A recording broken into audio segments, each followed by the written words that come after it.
María Kodama me dice otros días, yo nunca oí a un académico que hablara así. Digo, no, yo soy nuevo, le digo, pero con el tiempo voy a hablar como ellos. Hay dos hijos predilectos de la ciudad que son Pipo Pescador y yo. Yo tengo menos entonación para el canto que Pipo Pescador y soy menos divertido, pero también tengo mis aportes al pueblo.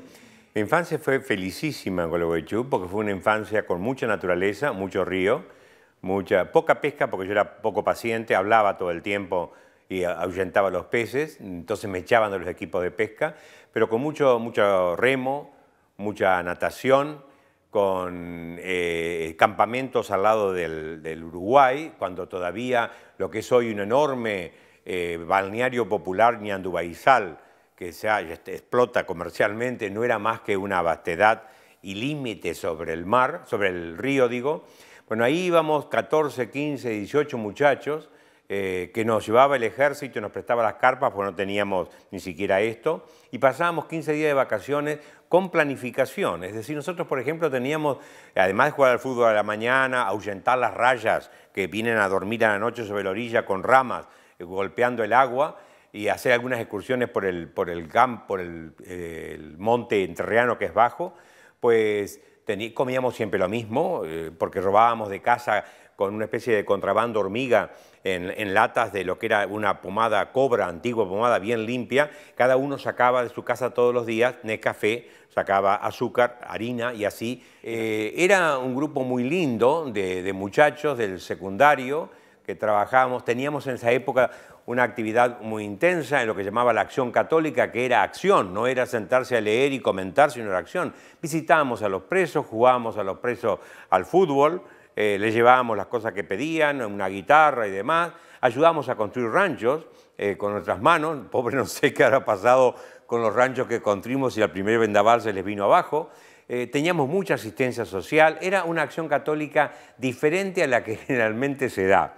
Y una buena formación de bibliografía con un par de asesores que nos indicaban lo que teníamos que leer, con mucha formación cultural literaria. Yo tuve desde chico la posibilidad de conocer a algunas personas como un periodista de Gualeguaychú que me asistía con libros, me prestaba libros, éramos compañeros del hijo. El hijo no leía nada, entonces él proyectaba en mí la frustración que tenía con el hijo, así que me dio a leer Borges a los 15 años, las ficciones de Borges. No entendía nada yo, pero como era un hombre muchacho que creía que la cultura era cuestión de voluntad, me aprendía de memoria frases enteras de Borges. Hoy te puedo recitar medio cuento de Borges de memoria, todavía lo recuerdo.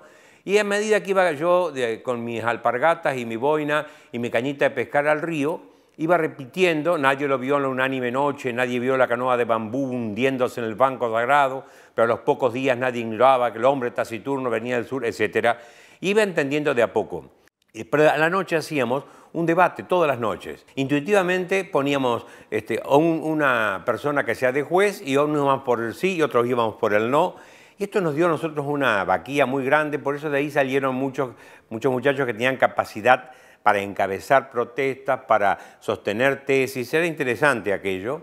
Yo tenía era muy normal en mi estudio, era buen alumno, muy buen alumno, porque tenía un plafón de lecturas muy grande, de modo que, y verba desde chico.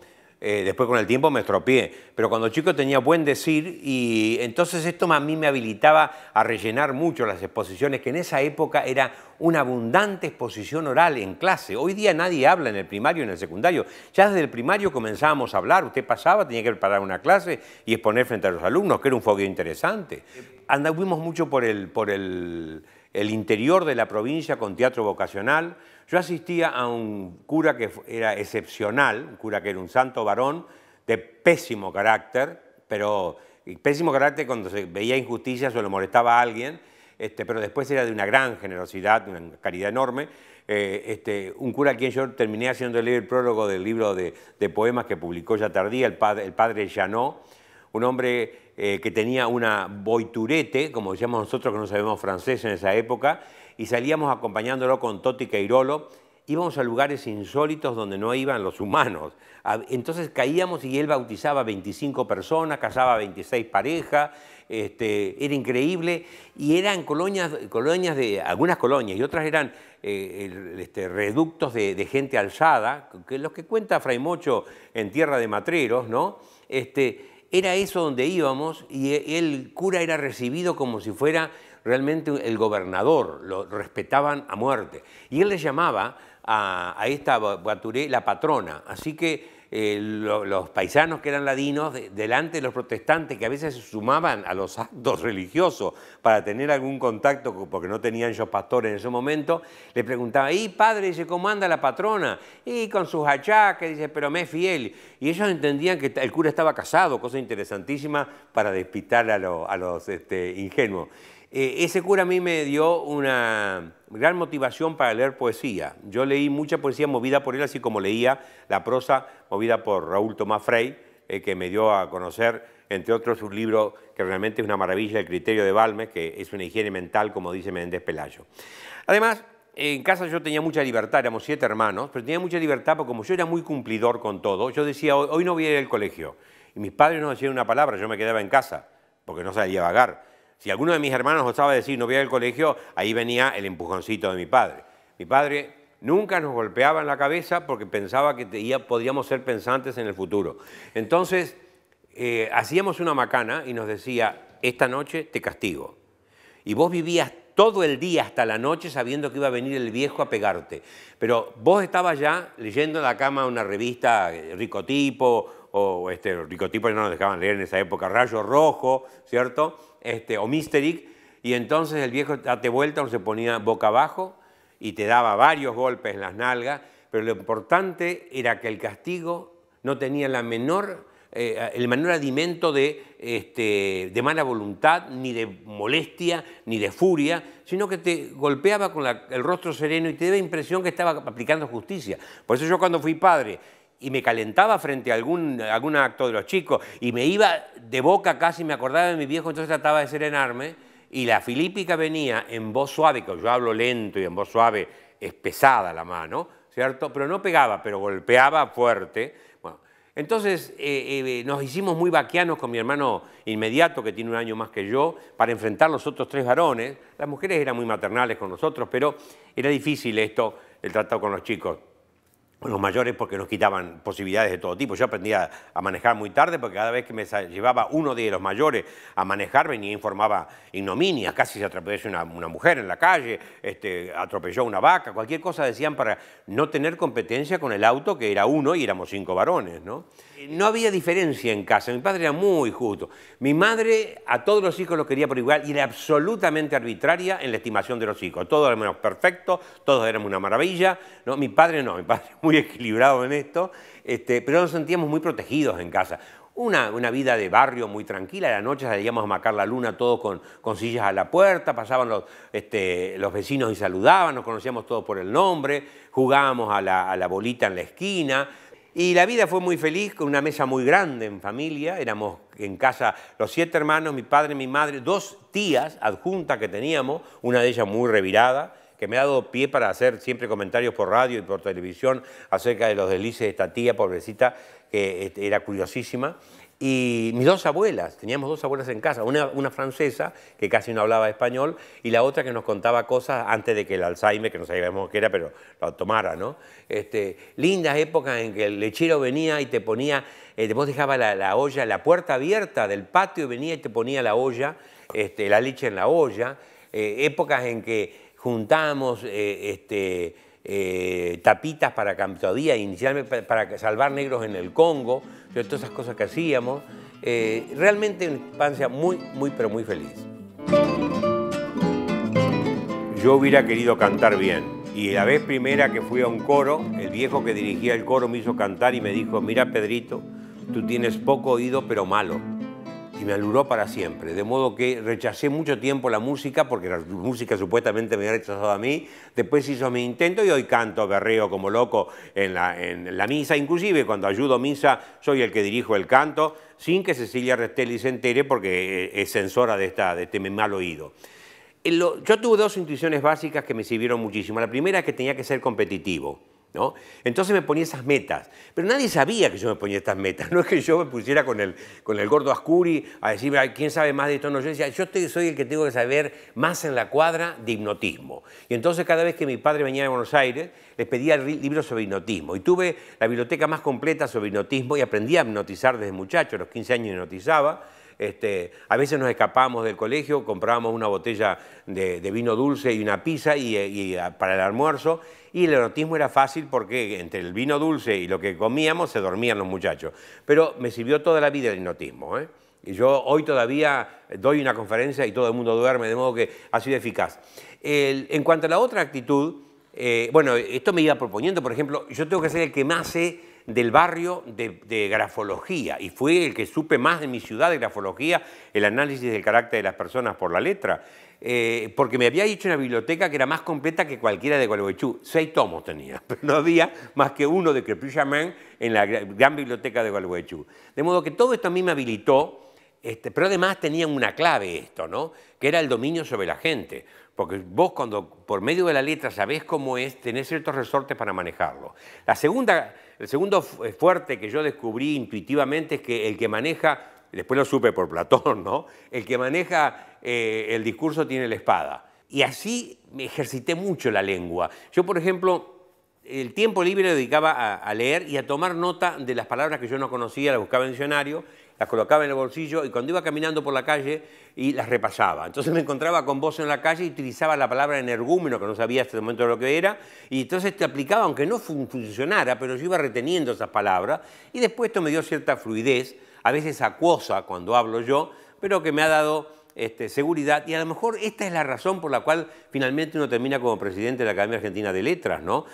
Por este dominio del idioma que se impone sobre otros. Y a la larga te enterás que hay disciplinas que enseñan a manejar, desde los sofistas, a manejar el discurso para imponerse a otros. Yo lo que quería básicamente es afirmarme en la vida porque me desafiaba en todo yo. Por ejemplo, un día me ataba la mano, esa es de loco lo que te voy a decir, me ataba la mano, el brazo y andaba todo el día con un brazo atado. En casa me permitían esto, porque sabían que yo era normal, tenía actos anormales, pero era persona normal. Entonces andaba todo el día para saber qué pasaba al que no tenía un brazo. Después me tapaba un ojo y andaba todo el día. Nunca los dos porque no era torpe, ¿no? Era gordo pero no estúpido. Entonces, todo esto eran desafíos curiosos que yo me hacía, porque visto en la perspectiva, usted puede pensar que ese chico era loco. Me pintaba un punto negro en la frente y me ponía frente al botiquín del baño a mirarme fijo el punto para acostumbrarme a no pestañear y tener posibilidades de dominar en la hipnosis, ¿no? Yo nunca fui como Tony Camo, que hacía así y se dormía, no. Yo me ponía por arriba del nivel de la persona que tenía que mirar hacia arriba y empezaba a conversar, y bueno, yo conversando, como te dije hoy, duermo a cualquiera, insensibilizaba la mano, clavaba agujas, todo esto se hacía con mucha espontaneidad. Otra cosa que desarrollé es la memoria de chico, porque yo leí que la memoria como un músculo, fue suficiente para mí. Todas las noches leía un poema de Enrique Banch, un soneto, tornasolando el flanco asesinoso paso, va el tigre suave como un verso, y al día siguiente, cuando me ponía las medias para ir al colegio, repetía el soneto.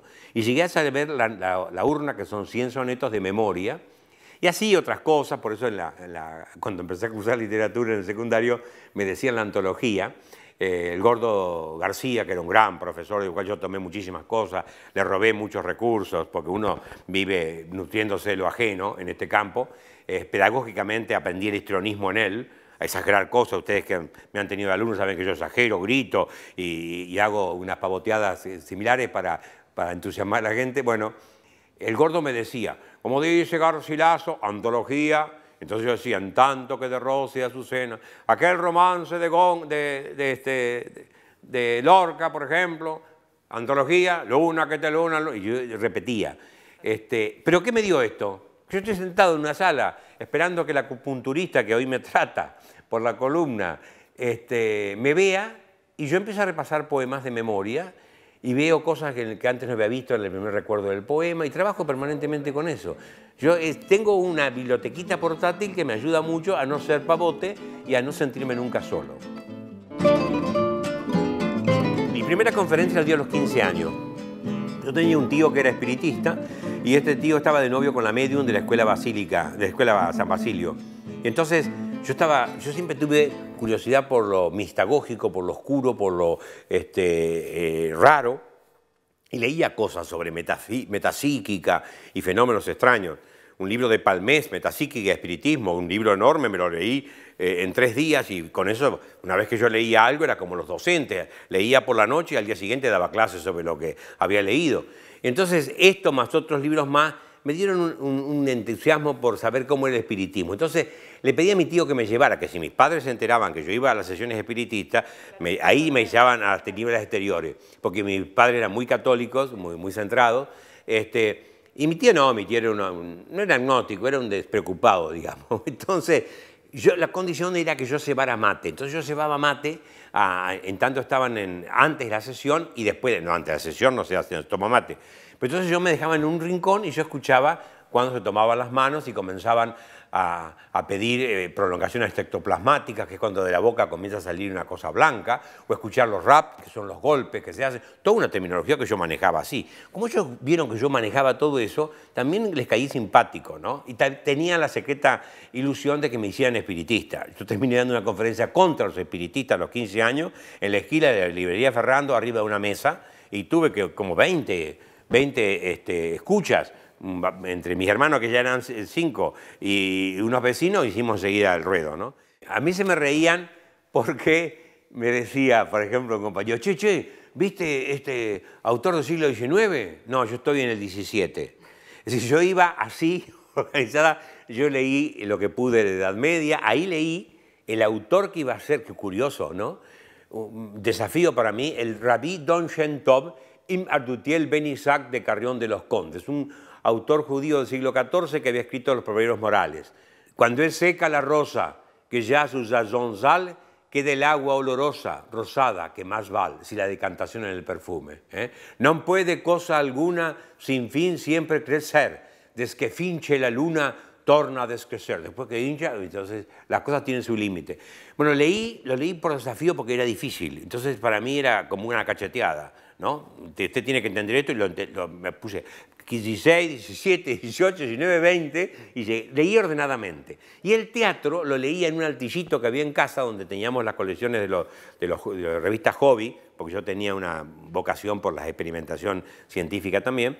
Y entonces ahí a la siesta, que donde no me escuchaban mis padres que dormían la siesta, entonces me llevaba 2 o 3 cositas para comer, que yo fabricaba también, porque aprendí a hacer tempranamente medias lunas y torta frita, que mi madre no quería hacer para que no engordáramos, y yo me hacía a la siesta eso, y entonces leía, ¿no? En voz alta, Lope de Vega, en una cosa. ¿Pero qué me dejó eso? Además de haberme quedado un poco turbado, me dejó un oído impecable, ¿no? Así como soy necio para la música, impecable para reconocer un verso cualquiera que métrica tiene cuando usted me lo dice. Esa fue herencia de eso. Es decir, a mí la providencia me ayudó para ir sumando cosas y que confluyeran. Yo tuve una asistencia, yo tenía una gran devoción por el Espíritu Santo cuando era chico y di una conferencia sobre el Espíritu Santo cuando nadie tenía idea de lo que era el Espíritu Santo, ¿no? Quiero decir, los de mi clase no sabían mucho, y yo hablaba de los ángeles, cosas más bien difíciles de la teología, pero me había especializado en eso, ¿no? Y yo fui muy devoto del Espíritu Santo, no tenía atención ninguna por la Virgen, por ejemplo, para mí la Virgen era lateral. Descubrí tarde la devoción por la Virgen, pero el Espíritu Santo a mí se ve que ya que nadie se ocupaba de él, en la devoción, yo me ocupaba y dije, bueno, voy a hacer caso al pibe, y me ayudó muchísimo, y me sigue ayudando de vez en cuando. Las pifiadas mías no las puede explicar por inasistencia del Espíritu Santo, sino por torpeza natural. Pero toda esta formación de lectura que yo hice me ha dado un buen plafón, me ha dejado una base que cuando yo entré en la facultad, yo tenía leído, te diría, más de la mitad de los libros que nos daban para leer. Esto de vivir en un pueblo chico fue importante, ¿no? Nosotros conocimos tarde Buenos Aires. Yo recién a los 9 años vine a Buenos Aires con mi padre. Yo no sabía cómo era esta gran ciudad y me acuerdo que íbamos por Florida, de la mano, como correspondía por el temor que teníamos a la ciudad grande, y yo vi un hombre hablando contra una pared y le dice, mirá papi, le digo, es loco, ¿no? Y se está hablando con un portero automático. Yo nunca había visto un portero automático, ¿no? Deslumbramientos como ese en una ciudad para mí fueron muy grandes. Yo aprendí algo en casa que lo trasladé después y es que toda la diversión se hacía en casa. Teníamos 2 patios. Teníamos una casita que mi padre, que era el hombre más laborioso y capaz para hacer cosas técnicas, fue el que hizo el primer televisor en Gualeguaychú, el que me ayudaba en mi laboratorio de química para preparar cosas. Mi padre sabía hacer de todo. De todo. Fue candidato y ganó una intendencia por el Partido Demócrata Cristiano. Yo le hacía los discursos, pero no quería participar en política. Bueno, y vivíamos todo en casa. Mi padre nos hacía todo tipo de juguetes para que no saliéramos de casa. Y cuando yo me casé, tuve los hijos, compramos una casa con un fondo muy grande. Y en esa casa, ¿qué pusimos? Armamos una plaza con mi mujer. Todavía está. Lo que armé, las hamacas, la calecita la regalamos, el sub y baja, el tobogán. Entonces los chicos no tuvieron que salir de casa, tenían la diversión en el fondo, jugaban en el fondo, tenían piezas en el fondo para ocultarse, para disfrazarse. Teníamos un gran conjunto de disfraces en casa para los gurises. De modo que eso por un lado. Yo trasladé mucho, la segunda cosa que te dije, castigarlos con el rostro sereno, que me costaba, porque yo soy calentón. La tercera cosa que aprendí era la coherencia de mi padre. Así como te decía, mañana no salís, no salías. Entonces, yo eduqué a mis 4 hijos con este rigor y la madre, mi esposa, trataba de suavizar siempre las cosas, ¿no? Entonces, hacía de abogada en favor de los pibes, déjalo ir, no. Y la dureza mía hizo que los chicos entraran en juego muy atinadamente, que se sintieran exigidos y se exigieran a sí mismos. Por eso nosotros, yo te diría que casi no supervisábamos el trabajo de la escuela, porque los chicos estaban acostumbrados a una disciplina de trabajar y hacer sus deberes, ¿no? Muy importante fue eso. Fíjate lo que hicimos. Eso fue idea de mi mujer. Mi mujer es más inteligente que yo, pero yo lujo más porque hablo en público. Pero yo estaba trabajando mediodía en el escritorio, mediodía trabajaba afuera y escribía, ¿no? Entonces venían y me decían, papi, ¿tenés un papel secante? Sí, dice, segundo cajón a la izquierda. Papi, ¿tenés lacre para la escuela? Sí, primer cajón arriba a la derecha. Yo tenía todo ordenado, fue como de entrada dije yo, es posible que yo tenga un golpe en la cabeza y me quede estúpido. Fíjate lo que pensaba yo, ¿no? Entonces, si yo soy ordenado, voy a encontrar las cosas. Sí, las dispuse en determinado orden, por estúpido que sea. Entonces, el orden en mi casa fue muy grande. Ellos se criticaban, me decían que yo era como Hitler en el orden, me decían de todo. Ahora después te cuento una anécdota con mi primera hija, con nuestra primera hija. Pero, por ejemplo, me interrumpían permanentemente, ¿no? Y yo dejaba de escribir y una vez que había logrado una idea, esa tarde, que era como un domingo mío, me interrumpían, papi, ¿tenés 10 pesos para...? Entonces mi mujer sugirió, ¿por qué no le damos un presupuesto mensual? Bueno, intentamos. Entonces, el presupuesto mensual a los 4. La más chica era muy chica todavía para el presupuesto, pero igual le dimos, ¿no? Entonces ese presupuesto comprendía todos los gastos que tenían que hacer, tenía que sentarse una tarde, poner los gastos, excepto comida y ropa, que era todo nuestro, y gastos de colegio, lo que tenía que ser regalos de cumpleaños, salidas que querían ir al cine, alguna cosita que querían comprarse de más, alguna colección de revistas que salía, y presentaban. Yo analizaba el presupuesto, aprobaba, y le dábamos todo el dinero junto. Mi hija menor, que actualmente es profesora de esta universidad, ¿cierto? Era chiquitita, cuando recibió aquello estaba de moda Pampernick, que era aquello que una especie de McDonald's, pero antes de abandonar en Argentina. Y entonces, que tenía un hipopótamo, el Pamper tenía un hipopótamo de signo, invitó a todas las amigas de primer grado al Pampernick y se gastó. Entonces a los 2 días viene papi y dice, ¿me das dinero para un cumpleaños? No, yo te di el dinero. No. Ay, pero lo gasté, lamento muchísimo. ¿Y ahora qué hago? Hace un vale diciéndole, vale por un regalo para el mes que viene. ¡Qué ridículo! Bueno, pero hizo el vale. Y al mes siguiente empezó a cuidar la plata. Y después terminó prestándole plata a las mayores, ¿no? De como administrador. Mis 4 hijos administran sus casas gracias a este invento de su madre que fue muy, pero muy efectivo. Parece elemental, pero fue efectivísimo. Tengo una tendencia, o tenía una tendencia, ¿cierto?, a que todos los gatos son pardos. Es decir, que todos los hijos son hijos. No, hay hijos de diferentes. Mi mujer, mucho más lúcida que yo, sabía que había que hacer diferencias. Entonces yo, como tenía normas estrictas, que no éramos locos en las normas, pero éramos orgánicos, ¿no? Eso lo mantuve siempre, si la coherencia, si yo designo a un alumno, si vos mañana no me traes el trabajo, estás aplazado, eso lo cumplí siempre. Y con los chicos fue así. Pero empecé a advertir, ellos me enseñaron a que tenía que tener matices, tenía que tener... Entonces dejé de lado blanco o negro, que era como yo me manejaba, ¿no? Y aprendí los sabores de lo gris, de los matices. Ahí aprendí muchísimo con los chiquilines eso, ¿no? En primer lugar, aprendí a lo que era la necesidad de ser claro en la explicación de algo a los distintos niveles. Porque venían y me preguntaban por qué vuela la mosca, y yo decía porque tiene alas, y por qué tiene alas porque Dios se las dio, y quién es Dios, y ahí te la debo. Entonces, el esfuerzo para explicarle a ese que tenía 4 años lo que era Dios, ¿no? Y no decirle como aquel profesor que teníamos, dice, eso cuando tengas 7 años lo sabrás. No, o como aquellos que te dicen, doctores tiene la iglesia que sabrán de responder, decía el padre Astete en el catecismo.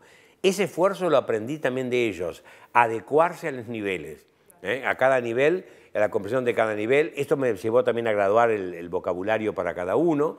Me dio también la necesidad de ser oportuno en el consejo. Te voy a dar un caso. A mí se me pasó algo que yo lo pensé y digo, tengo que decirle a mi hija, a mayor, ponerle que no haga tal cosa, que le puede ir mal. Y no se lo dije. Y le fue mal. Entonces vino y me dice, mira lo que me pasó. Y nena, yo lo pensé y ahí me dijo una frase clave, papi, no me lo dijiste. A partir de ahí, yo digo todo lo que pienso. Ahora, que sigan o no, pero yo estoy excluido de que no fui irresponsable en habérselo dicho. Yo te lo digo, no soy cargoso, ¿no? Porque me acuerdo que una de mis hijas había puesto en el cartel, que realmente veía leccionador, ¿no? En el cuarto de ella, tenía un cuarto muy grande, las chicas, no, tenían 3 cuartos, pero bueno, las 2 mayores, un cuarto grande que decía, toda la vida nuestros padres nos hicieron preocupar por cosas que nunca nos pasaron, ¿no? Entonces, sabio el cartel. Y ahí empezamos ahí aprende uno, qué torpeza de tanto temor, tanto temor. Ahora, después vino el acompañamiento de los hijos, así yo les mostré cómo yo peleaba por ellos como si fuera una tigra parida, ¿no? Yo digo yo porque mi mujer trabajaba el doble que yo. Yo trabajaba, como estaba en el CONICET, trabajaba menos, esa es la verdad. Porque yo trabajaba toda la mañana o la tarde en la biblioteca, traía el material, a la noche clasificado y quedaba tarde libre. Entonces, yo iba mucho más al colegio que mi mujer muchas veces, y me hacían dar charla para los padres y todo esto. Bueno, pero yo recuerdo, por ejemplo, en la medida en que yo me iba metiendo en el colegio, enseguida participaba activamente. Era la comisión de padres, porque entendía que había que estar con los padres. Mis hijas que quisieron meterse, hacer unos cursos en la obra, yo, sin saber lo que era la obra, me metí. Me metí ahí a escuchar, a ocultar y demás y las acompañé, ¿no? Hicieron unos cursos de repostería, hicieron algún retiro, bueno, muy bien. Yo me metía siempre al lado de ellos. Mi hijo se metió de explorador de Don Bosco, yo fui, naturalmente, por mi propio peso y mi capacidad directiva, al propio tiempo fue presidente de los padres. 8 años. Mi hijo fue un modelo para mí. Era contador y seguía siendo capitán de exploradores. Y yo pensaba, ¿le podrá servir esto? Curiosamente sí. Se presenta a una empresa brasileña y lo primero que tienen en cuenta es que había sido capitán de exploradores durante 10 años porque esto indicaba una capacidad de directiva de gente joven. Lo tuvieron en cuenta, ¿no? Fue una lección para mí, sí. Pero después había cosas graciosas, por ejemplo, nuestra hija mayor se pone de novia y me dice, me quieren mis suegros invitar a vacaciones. Bueno, yo hablé con mis suegros, ¿qué vacaciones de 15 días iban al sur? Muy bien. Ellos, acordate lo que te dije, que ellos criticaban mi orden, ¿no? Muy bien. Nosotros íbamos en el coche, veníamos a Gualeguaychú, íbamos de vacaciones, y yo iba adelante de copiloto porque yo tenía 0 de vista. Mi mujer es muy ducha para manejar, inclusive tan ducha que me maneja sin que yo me dé cuenta. Yo me decía conductor, porque yo manejar viene de mano, ¿no? Control es el que da los pautos. Yo iba diciendo a la derecha y a la izquierda, inútil, pero bueno, iba ahí. Y los 4 gurises atrás, en 2 niveles. El nivel del segundo asiento de la break que tenemos y después atrás, en el que era para ¿cómo se llama? Para bultos. Y entonces me decían, papi, galletitas saladas, el paquete rojo. Papi, galletitas dulces, el paquete azul. Tengo, sé, el termo verde. Y entonces ellos felices, pero les molestaba un poco, y hoy se reúnen los cuatro y me cargan en la mesa por cada pifiada que yo hago en lo que digo. Porque, entonces, porque además yo le enseñé a oponerse a mí, porque yo tenía un carácter dominante. Y entonces, si yo los chupaba, los pobres iban a ser unos infelices. Los chicos tienen mucha personalidad, los cuatro. Y entonces se va. Y estábamos esperando con la madre cuando venía. Viene y, ¿cómo te fue, nena? Un desastre. ¿Qué te pasó? Mirá, dice, íbamos en el viaje, no encontraban la bombilla, no pudimos tomar mate. Y yo empecé a babear, ¿viste? Entonces dice, llegamos allá, se había olvidado el reloj, perdimos 4 excursiones. Y vos no le dijiste que estabas feliz porque tu viejo era muy hitleriano, el orden demasiado matemático, no se puede hablar con vos, dice mi hija, ¿no? Pero fíjate qué interesante cómo la hija tiene que salir de casa, y eso es, la vida es así, sale de su casa y aprende ¿qué? Aprendió las virtudes de la casa, así como habrá aprendido otras virtudes que tenía el matrimonio de los suegros, se casó después con el muchacho, ¿cierto? Que nosotros no teníamos. Yo tengo algunos principios que ejerzo. El primer principio es conocer bien lo mío. Cuando vos sos ducho, sos perito, el pibe lo primero que dice, mira, el gordo es inaguantable, pero sabe lo suyo. O sea, esto es lo primero, la autoridad que te da el conocimiento de la materia, y yo en esto he sido bueno, y seguiré siendo bueno en tanto me actualice. Esto primer principio. Segundo principio, ser coherente, como te decía, ¿cierto? Si a mí un pibe me dice, ¿qué significa ectoplasmosis? Entonces yo le digo, no sé, pero te lo voy a averiguar. Segunda cosa hay que saber, antes de pasar a la tercera, que hay que saber decir no sé. ¿No? Nadie pierde nada al decir no sé. Teníamos un colega en el Liceo Naval, que yo di clase muchos años, una maravilla, no en la escuela, el liceo que tenía mejor nivel intelectual, que no podía decir que no. Entonces le decían, ya los alumnos le habían tomado el pelo, decían, ¿leyó el libro El tren del oeste? Sí. Y hablaba del libro 15 minutos y inexistente el libro. Entonces yo me acostumbré, por temor al ridículo, a decir, y cuidado en segundo lugar, respeto a la verdad, pero en segundo lugar, temor al ridículo. Entonces le decía, no sé, digo, tal cosa lo voy a averiguar. Ahora, ahí viene la tercera, la coherencia. Vos dijiste a un alumno que ibas a averiguar, lo averiguabas. Al día siguiente, esperabas primero si no te preguntaba. Si no te preguntaba, vos lo levantabas en peso porque usted me hizo preocupar por una cosa. Yo busqué la información y usted ahora se olvidó como un chorlito. Entonces, ahí viene el primer castigo. Segundo castigo, segunda cuestión, contestarle lo que me preguntó. Tercera, si me pregunta, ¿usted ha leído el libro de Canosa, de la Canosa, que acaba de publicar un libro, de Viviana Canosa? No. ¿Usted podría leerlo? No pienso leerlo. La tercera cosa, cuarta que hay que tener es la idea de qué cosa no hay que leer para no perder tiempo. Porque dijo Oscar Wilde que la cultura de la gente se hace evitando los libros que no son útiles. Entonces sé que, ahora, si el libro es útil, sí. A mí hay pibes que me han hecho conocer autores que yo ignoraba. Yo, por ejemplo, no conocí el autor de como McLuhan, y me lo hizo conocer un chico en el secundario, en el Liceo Naval. Yo vine acá y nadie sabía cómo yo vine a la Universidad Austral quién era McLuhan, es la verdad. Y a mí no decía que me había hecho conocer un pibe, pero en el Liceo Naval tiene un altísimo nivel, y había un pibe que había leído McLuhan. ¿Usted ha leído McLuhan? No. ¿Vale la pena? Sí, sí. Me prestó un libro, Invirtiendo el orden del conocimiento. Leí el libro de McLuhan y me encantó, y ahí empecé a leer todo, y ya a los 2 años se había dado una conferencia de McLuhan, había publicado un trabajo sobre McLuhan, ¿no? Escupiendo lo poco que uno sabe. Así que el saber también escuchar cuando los chicos a usted le dicen algo. Los otros días me dicen, pibe, ¿miró los guachiturros? No, no miro esas cosas. Mire que está empezando, Susana Jiménez, veo los guachiturros, escucho los guachiturros, los descalifico, pero los sigo escuchando. Al día siguiente me llaman de la prensa. Usted puede dar una opinión sobre los guachiturros y las letras de guachiturros, mándeme las letras. Mandan las letras por correo electrónico, estudio las letras y hago una entrevista sobre la letra de los guachiturros, comparando esto con el rock chabón y con la cumbia villera. Claro, hay que saber todo esto. Sí, y que un presidente, esto lo digo en defensa de mi flexibilidad, que la gente a veces no la tiene. Yo no soy un académico cualquiera, yo soy un académico con cintura pese a que no la tengo, ¿no? Es decir, yo me muevo en distintos niveles. ¿Por qué? Porque tengo una raíz popular natural por mi entrerrianía, provincialismo natural. Entonces yo, en la forma de decir, en la forma de actuar, soy popular. Y después me hice académico. Entonces, yo puedo hablar de guachiturro, no todo el mundo lo puede hablar.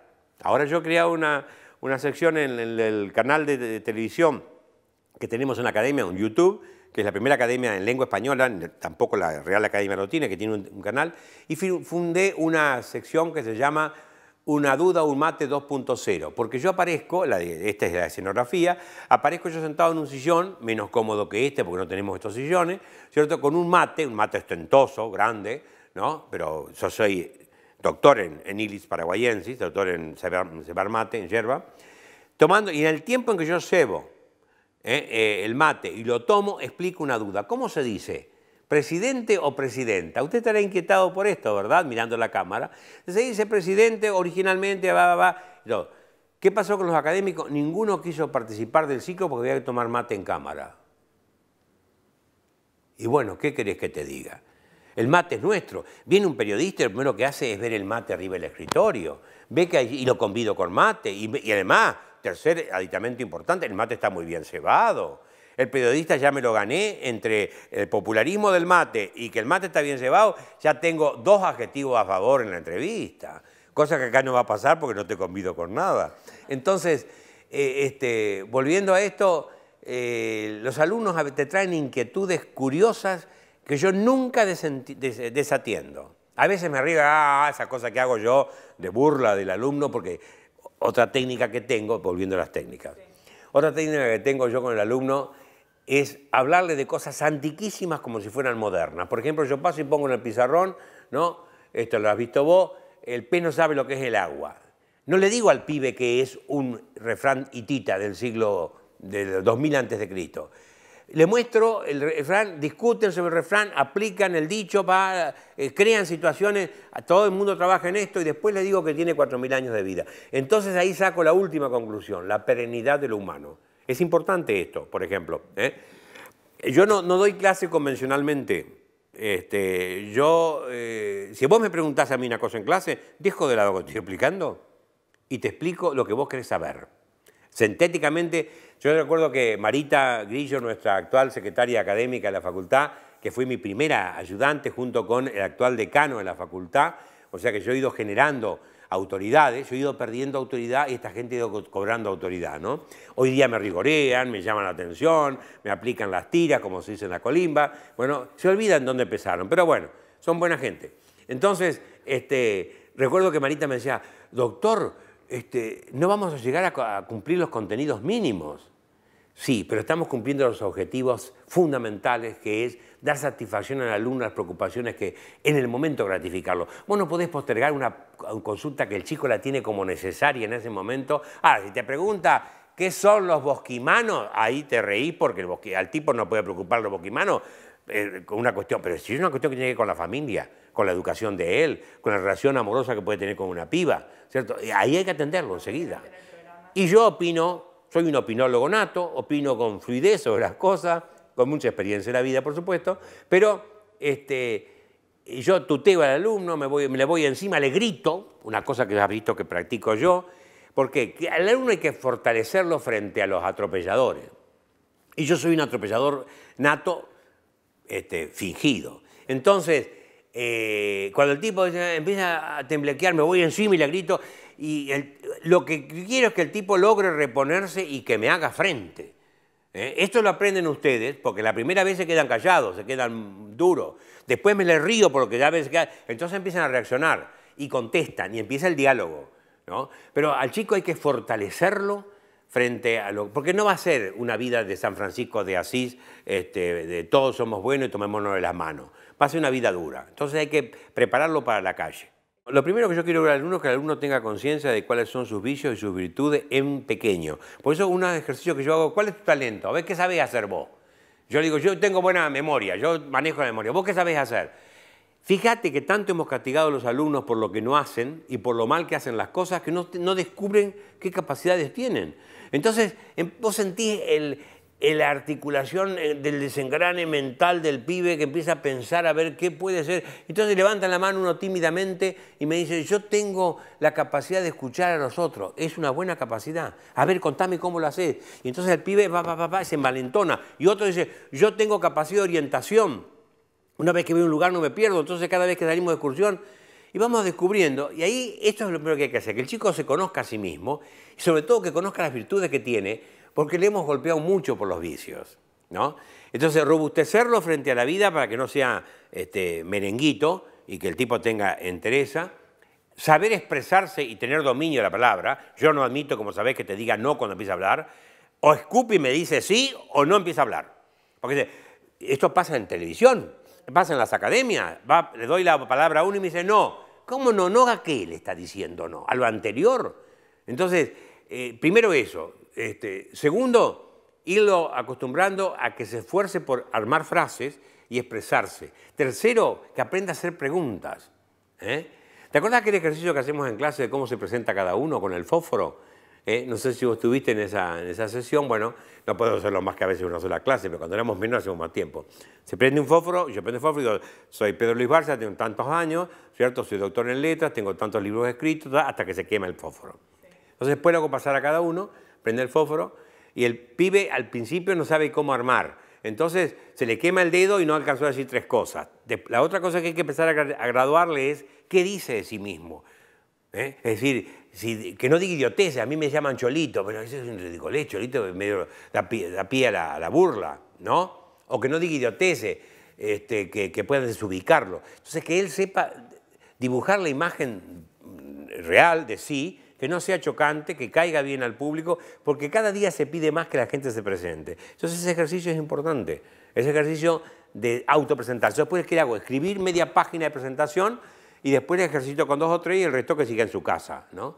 Cuando empezamos en esta facultad éramos pocos y entonces hacíamos que cada uno grabara, trajeron un disquete en esa época, ¿cierto? Y en el disquete grababa las intervenciones orales, porque teníamos mucha práctica de oralidad en esa época.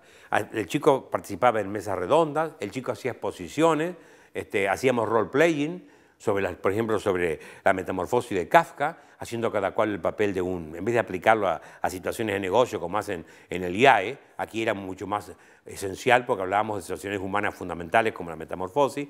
Bueno, obligábamos mucho al chico a hablar, porque la locución es el 85% de la vida del hombre, la expresión oral. Hoy se limita mucho porque somos muchos los alumnos, ¿no? Sabes que el primer año hay 140 alumnos. Sí. Nosotros, Tres divisiones de 40. Sí, pero nosotros no queremos dividir los alumnos. Nuestra cátedra da clases para los 120 juntos. Sé que otras materias nos van dividiendo en grupos, pero ¿por qué? Porque amuchados somos más, pero además a mí me gusta el manejar multitudes, porque ahí aparecen casos diversos y después compensar lo que dice uno con lo que dice otro, alternar, y además, ¿sabes qué? Los chicos sacan la idea de cómo un gordo se maneja con 120 personas sin conflicto. Porque vos sabés que cantamos los cumpleaños, ¿verdad? ¿Ah? ¿Vos dónde estuviste? ¿En qué clase estuviste, Mía? No, pero en el 2001 igual lo hacíamos. Se paran todos los que cumplen en marzo y yo empiezo a cantar, que lo cumpla. Y todo el mundo, lo que está prohibido es aplaudir, porque aplaude un mono, tienen que cantar, ¿no? Entonces eso hace también que terminada el canto, yo hago con la mano así y nadie más levanta la voz. O sea, ese manejo de la situación, ellos lo van viendo como un modelo de acción también. La impronta Barça tiene 3 o 4 patas. La primera pata es la federalización de la academia. Como yo entré en la academia como vicepresidente y a los 4 meses fui presidente, ¿cierto? Me di cuenta que la academia era porteña. La mayor parte de la gente era... Entonces empecé a articular con los correspondientes, a designar correspondientes de provincia. Hasta ese momento yo te designaba vos correspondiente de Tucumán y vos venías a Buenos Aires, no dabas nada, te entregaban el diploma en una sesión privada, ¿cierto? Y vos agradecías y la medalla te volvías a Tucumán. ¿Cuál es el primer invento que yo hago? Es la academia transmigrante. una delegación de académicos, 3 o 4, pagados por el gobierno o por la universidad provincial, vamos allá y estamos 3 días. Primero, acto público, donde se recibe públicamente como si fuera de número al académico que hago yo la presentación u otro la recepción, el discurso de recepción. Él hace el discurso de incorporación, le entregamos los emblemas del poder y demás, y después agradecemos a las autoridades y se habla con el público. Entonces, en vez de venir el tipo en tren acá a Buenos Aires y recibir el diploma, recibe la consagración académica en medio de su hábitat, donde están sus parientes, su familia, sus discípulos, sus maestros, su universidad de origen. Las universidades nos han acompañado muchísimo en esto. Entonces, segundo que hacemos, el segundo día, rueda de prensa. Contamos qué hacemos en la academia, con todos los periodistas y demás. Como nosotros tenemos convenio con ADEPA, yo anuncio a ADEPA, voy a La Rioja dentro de 15 días, anuncia y están pendientes los medios y entonces nos entrevistan, ¿no? Pero además llevamos donaciones para las bibliotecas populares del lugar, reunimos a los bibliotecarios, discutimos con ellos, les regalamos los libros, hacemos hacíamos, no siempre se puede hacer porque depende de la disponibilidad del número de académicos, mesas redondas, por ejemplo, yo hablo sobre, para alumnos de la universidad, para dar un servicio a la universidad, hablo sobre cuestiones de crítica literaria o historia literaria, otro habla sobre lengua, otro habla sobre creación literaria, por ejemplo, llevan poetas o narradores. Entonces, este servicio lo prestamos a las universidades, a las provincias del interior y hemos sumado enorme cantidad de correspondientes. El próximo correspondiente va a ser por Entre Ríos, un profesor de la casa, que es Luis Puenitz. Vamos a nombrar correspondiente, si Dios quiere, de la provincia de Entre Ríos. Ahora estamos haciendo una labor con todo el interior, un diccionario de gentilicios argentinos, lo hacemos por provincia. Ya, por ejemplo, está listo el de Catamarca, y se está publicado, tengo que ir a presentarlo el 24. Va a salir después el de Entre Ríos, hecho por Puenitz, el de Río Negro, algunos hacemos con el gobierno provincial, otro con una universidad, otro con el Río Negro, espero hacerlo con el diario Río Negro. Entonces es una proyección de la academia en el interior. Primera pata es esa. Segunda pata, la vinculación con los medios. Entonces la vinculación con los medios la cultivé desde entrada, así nos asocia. Es la única academia que tiene una asociación con un instituto como otros países no tienen, que es ADEPA, que es la Asociación de Empresas Periodísticas Argentina. Y entonces con ADEPA nosotros nos comunicamos con todo el país. Nosotros a ADEPA durante mucho tiempo le íbamos pasando para todos los diarios que quisieran publicarlo, una duda sobre el idioma, una aclaración. En otra etapa le pasábamos una frase, anda a cantarle a Gardelli cómo se explica eso, qué significa la quinta de ñato, eso lo difunden ellos.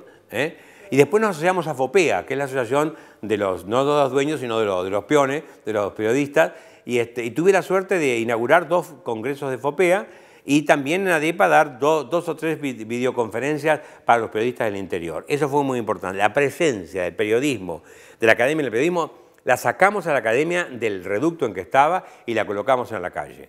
Los medios nos han ayudado enormemente. La tercera pata es la electrónica.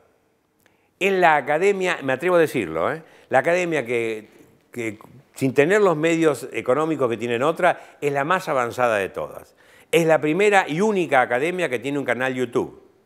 Ese canal YouTube nosotros vamos colocando todos los videos de las acciones que tenemos.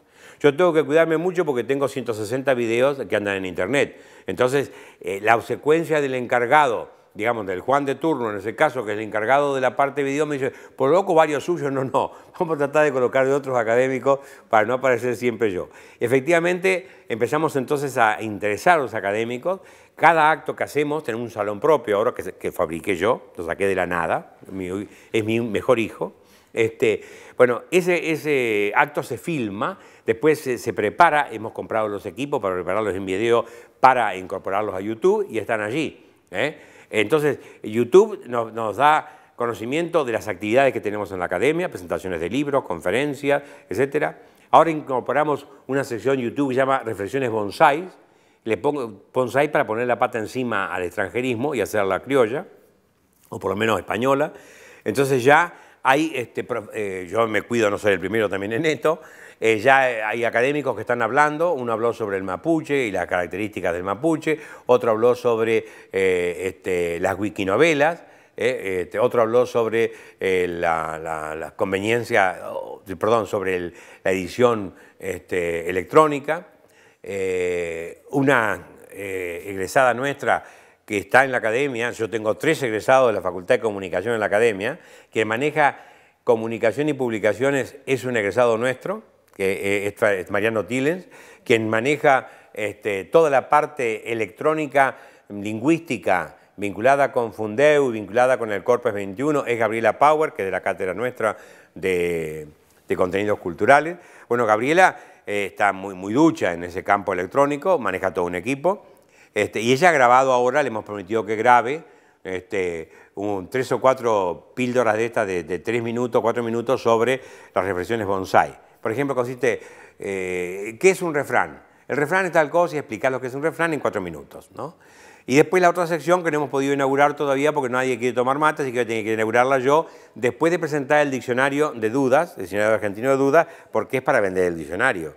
Entonces yo estas pequeñas píldoras yo le ofrezco a cualquier canal que quiera tomarlas, gratuitamente las llevo y se las toma. La única academia que tiene un newsletter, que naturalmente como no somos gringos lo llamamos newsletter, que lo inventó Mariano Tilens y lo maneja Mariano Tilens muy bien con mi supervisión, que se llama Boletín Informativo Digitalizado. La Academia Española nos ha mandado una carta diciendo que están impresionados de la eficacia de este instrumento. Claro, ¿por qué? Porque tenemos un sitio, tercera cosa, un sitio muy completo, muy interesante, el sitio electrónico, pero al sitio lo conoce el que entra. ¿Pero qué hago con el boletín? Yo llego al que quiero, se lo mando, que lo leo, no, pero yo llego. Hay una de venida y otra de ida. El boletín cumple esto.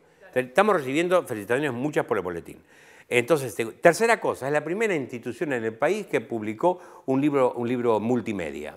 El Martín Fierro Multimedia 2010, que viene con un CD, nosotros nos decimos CD, un CD, ese CD que contiene, en primer lugar contiene 2 versiones para ciegos, 2 lecturas enteras de Martín Fierro para ciegos.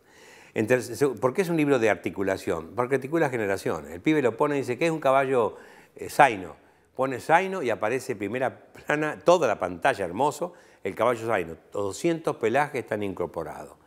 Empieza a leer Martín Fierro, aquí me pongo a cantar, clic, y le aparece que ese verso, aquí me pongo a cantar, que es un verso formulario, no es de Hernández, aparece en muchos autores anteriores y aparece en épocas del siglo XVI, ¿no? Aquí me pongo a cantar debajo de aquestas talas, aquí me pongo a cantar en los cuernos de la luna, por ver si puedo enganchar de las 2 hermanas una. Bueno, así, el compás de la vihuela, clic, vihuela, aparece la vihuela. Clic de nuevo, el sonido de la vihuela. Entré en un bailecito, un video de 2 minutos en un baile criollo, una doma de potros en video, una riña de gallos en video, además todos los mapas que quiera, el comentario lingüístico exhaustivo, es de tal manera es una matriz de edición que en estos momentos todas las academias han aceptado esta forma de trabajo para una colección que yo sugerí que se creara, que va a ser la biblioteca de la Asociación de Academias, que van a llevar por lo menos, no a lo mejor en el grado de elaboración que tenemos de Martín Fierro, pero sí un libro enriquecido con un CD que incorpora otro material. Ahora estamos preparando una excursión a los indios ranqueles. Como si esto fuera poco, hemos ampliado la totalidad del parque electrónico de la... Cuando yo llegué había 3, y el tesorero me decía, ¿para qué querés comprar una 4ª máquina, una PC? Éramos 28 empleados, no querían comprar. Bueno, entonces compramos...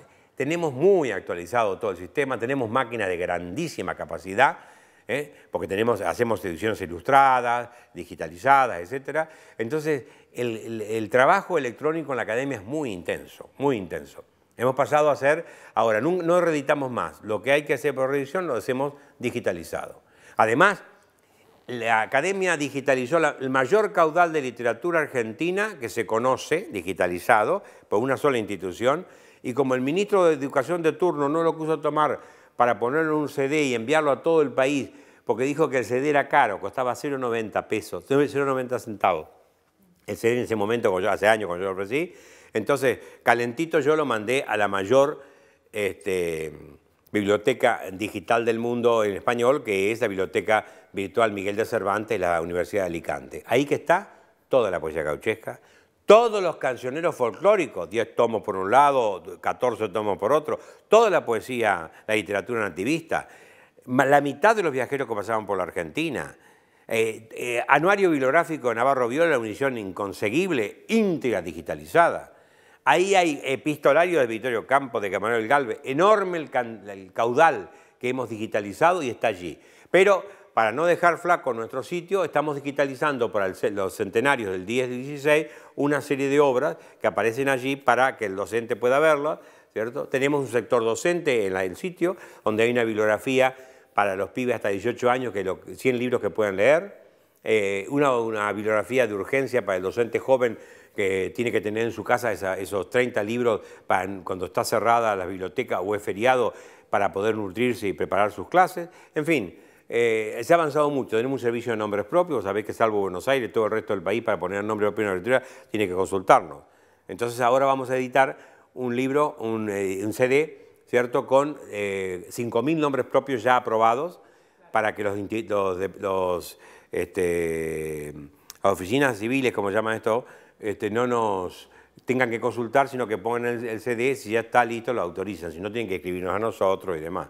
Y yo heredé ella, eso hay que decirlo, una actitud que siempre tuvo la Academia Argentina de Letras, nunca fue correspondiente, fue siempre asociada, a diferencia del resto de las academias, fue asociada. Entonces, tratar de socio es una cosa, el correspondiente es otra. La Academia Argentina ya tenía un perfil muy propio porque ha tenido muchas autoridades buenas en el idioma, pero además lo que empezamos a hacer es pisar fuerte. ¿Cómo se pisa fuerte en este caso? Discutir cada cosa cuando estás de acuerdo. Y yo tengo voz tonante, diría Larreta, voz pulpitable, ¿no? Porque yo tenía vocación de obispo, pero al final no entré a estudiar porque no había seminarios directamente para obispos, que es lo que yo quería hacer. Entonces, en las reuniones hay que hacerse oír, pero no únicamente hablar, tenés que llevar tus obras. Obras son amor, y entonces cuando vos le tirás, que es la primera academia después de la española y de la colombiana, hay que decirlo, que tuvo un diccionario nacional, diccionario del habla argentino, pesa. Cuando es la primera academia, la española no lo tiene, de todas, que tiene un diccionario fraseológico del habla argentina que hicimos con Gabriela Power, la academia pesa. Cuando es la primera que tiene un diccionario de dudas nacional, la academia pesa. Pero además cuando tiene colecciones enteras, hechas como la Academia y la Lengua del Pueblo, con la lengua del fútbol, la lengua del colectivo, la lengua de la carne, la lengua del vino, la lengua de los dulces caseros, la lengua de la pesca, eso pesa porque es una presencia importante en el resto de las academias que hablan mucho, muchas de ellas, y no hacen. Yo el hobby que tuve mucho tiempo, sobre todo los fines de semana, fue, ahora ya lo abandoné porque los chicos crecieron, era rearmarle a las mujeres, a mis hijas mujeres, los collares que se les rompían. Yo ponía un taller en casa, se les despegaban las sandalias, ¿cierto? O a mi hijo se le despegaba la cuestión del reloj. En eso lo heredé de mi padre. Yo tengo muy buen plantel de herramientas. Tengo pinzas que no he visto que otros tengan. Por eso que tomo siempre las cosas con pinzas yo. Pero tengo pinzas finititas para trabajar en las argollas de los collares. Bueno, estoy desparramando la herramienta entre mi familia, ¿no? Pero tenía una mesa de carpintero muy grande, con morsa y demás. De modo que mi hobby era trabajar en cosas de la casa. Hasta hace un tiempo en que me cansé, ya no lo quiero más hacer más. Entonces, los fines de semana ahora yo me recluyo más a hacer asado, que hago muy buenos asados. Hacía tiempo que no hacía uno y ahora hice uno, todos felices en casa, porque el asado da mucho más posibilidad que otro. Primero comemos afuera, no adentro, ¿cierto? El ambiente es diferente, debajo de un gran tilo que tenemos en el fondo. Se hace muy... lo único que a mí me excluye un poco de la mesa, porque voy ya y traigo y entonces no puedo participar y opinar en todo, porque hay niños que nacen con un pan debajo del brazo, otros niños que nacen con un inflador debajo del brazo, tengo varios colegas que se ve que han nacido así, y otros niños que nacen con una cuchara. Yo sí nací con una cuchara, la meto en todos los guisos, en todos los platos, y me gusta participar. Se extraña un poco cuando tengo que estar cuidando el fuego, a veces no participar de la mesa grande. Pero he perdido un poco esta actividad que antes tuve, ahora estoy retomando. Bueno, vienen las vacaciones y todos los días asado, eso sí, porque alivio a mi mujer de cocinar y demás. Y además viene mucha gente a casa, yo soy muy de reunir gente, y cuando terminamos de comer los echo porque yo duermo la siesta. ¿Se quieren quedar? Se quedan, pero yo duermo la siesta. Yo aprendí de Churchill que para ganar las batallas hay que acostarse, dormir la siesta y sacarse toda la ropa, naturalmente no indecentemente, sino quedarse con pijama, ¿no? Churchill decía esto y fíjate que ganó la Segunda Guerra Mundial prácticamente. De modo que yo espero ganar mi Segunda Guerra Mundial. La televisión, la radio y los periódicos son una cátedra permanente para bien o para mal. De modo que conviene asociarse a ellos y asistirlos, no enseñarles nada, asistirlos y ayudarlos. Ahora acabamos de publicar un diccionario argentino de dudas idiomáticas y lo vamos a presentar el 17. Ya los medios empezaron a sacar artículos, Clarín sacó, va a sacar Nación. ¿Por qué? Porque nos acompañan mucho, porque ellos ven que hay en la academia una voluntad de asistencia a los medios y no de corrección con el dedito magistral ahí, ¿no? El primer libro que yo leí, que yo recuerdo haber leído, yo aprendí a leer a los 4 años. En la casa de la señorita Cermelo, que eran 4 solteronas, que eran maestras todas, y como me mandaban de casa que las visitara a las señoritas Armeno que no tenían hijos, entonces me tenían de hijo, me enseñaron a leer naturalmente ellas allí, después ellas fueron las que me prepararon para entrar al secundario, cuando había que rendir el examen de 6º grado. Yo aprendí a leer a los 4 años. Creo que el primer libro que yo que recuerdo haber leído cuando chico, tal vez a otro, pero de otros no me acuerdo, era Barba Azul. Y lo recuerdo porque está la bibliotecaria Chila Hermelo, que era una de las 4 hermanas, que era la bibliotecaria del Instituto Mañasco, donde ahora van a colocar todas las prendas de Pipo Pescador con un museo. Bueno, me negaba ese libro porque no era para mi edad. Yo tendría, no sé, 7 años, 6 años, 6 años menos, 5 tal vez. Entonces yo descubrí dónde estaba el libro y lo saqué a escondida y lo leí. Aquel hombre que degollaba a las mujeres, o sea, claro, para mí era horripilante el libro, pero moco de pavo hoy día. Y yo creo que el que me marcó, porque me dejó un poco de horror, ¿no? Ahora, el libro que a mí me marcó en la vida es El criterio de Balmes, que Balmes es un sacerdote español que murió a los 38 años y dejó una importante producción bibliográfica filosófica, pero este libro es un libro escrito para los jóvenes. Que comienza así: el pensar bien consiste en conocer la verdad. Si conocemos la verdad, si conocemos la verdad, estamos en la tranquilidad de la vida. Si estamos encaminados al error, estamos despistados. Entonces, a partir de aquí, él te iba dando pautas de cómo leer los libros, de cómo leer los periódicos, de cómo tratar a las personas. Es una joyita de libro. Yo lo recomiendo todavía. Y lo puse en la lista de 100 libros que le sugería el Ministerio de Educación y como Balmes era cura, lo sacaron, ¿no? Porque hay curas y curas. Balmes era un buen cura, lamento muchísimo que lo hayan dejado de lado. Ese libro a mí me marcó porque me enseñó disciplina, me dejó la idea yo inventé un sistema para marcar los libros y releerlos rápidamente, que después me sirvió cuando hacía notas bibliográficas para Nación, gracias a Balmes, que sugería que había que marcar con un sistema determinado. No daba ningún sistema, pero hay que tener un sistema propio. Y lo apliqué y eso me resultó. Personaje de novela, no, a mí me gustaría ser el hombre invisible. Me siento invisible para escuchar a la gente, qué es lo que dice de honestidad en privado, ¿cierto? No para cosas extrañas, pero sí para ver la autenticidad de la gente, hasta dónde falluta, ver un poco, digamos, asistir a reuniones que no me están dadas, como por ejemplo del Ku Klux Klan, ¿cierto? Asistir a reuniones de los masones, de las cuales he estado nada más que la parte pública, no la privada. Para eso me gustaría ser el hombre invisible y después, si es lo posible, para hacer zancadilla a varios colegas que las merecen. El último texto que le he dado a los alumnos en un seminario que tenemos en 4º año es uno de Borges, que es muy corto, pero que se llama Nuestro pobre individualismo. Y ese texto termina con una reflexión que dice: tenemos que tener esperanza, tenemos la obligación de la esperanza. Es decir, tenemos que esperar más allá de lo adveniente, de lo que se muestra, de la lectura de los tiempos. Hay que ser optimista. El cristiano ha venido al mundo para modificar las estructuras.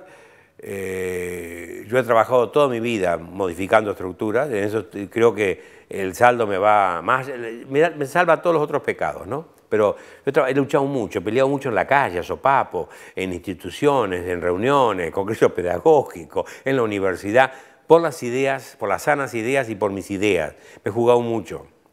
Entonces, esto yo creo que me obliga a ser optimista porque creo que puede cambiar. Ahora, para esto hay que dejar de lado el lema "no te metas", que usa el porteño, y el que usamos los entrerrianos, "metete hermano". No hay que ventanear ni balconear la realidad, hay que jugarse por ella, meterse en ella, meter la mano y cambiarla. Yo creo, el mejor voto que hago para el país es que se enderece el país distribuyendo en su proporción cada uno de los poderes, que no se invada, que el plano de los valores vuelva a tener la vigencia que supo tener, que la educación argentina se rescate de su medianía o decadencia y forme realmente personas integrales, que los docentes estén mejor formados y articulados con un mundo que es el mundo de la era electrónica, que están muy distanciados en general. Estos son los mejores deseos para mi pueblo y que en alguna medida contribuimos con eso, en otras no nos da el cuero.